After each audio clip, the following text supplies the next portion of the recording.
Instructions for using online tools and features are available to you during your online assessment when you access the Help Library. Select the question mark symbol in the upper right corner to open the Help Library. Then select Help.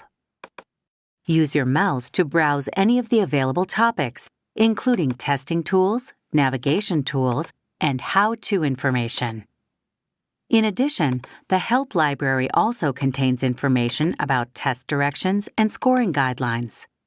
Information may vary depending on the test you are taking. There may be more than one set of directions and more than one scoring guideline.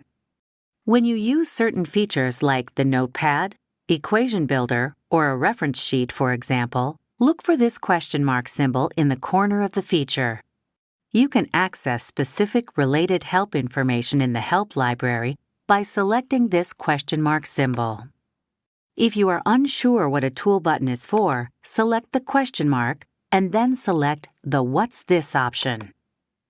Question marks will appear inside each button. When you select a button, the Help Library will open to the specific information about the functions of that tool or feature.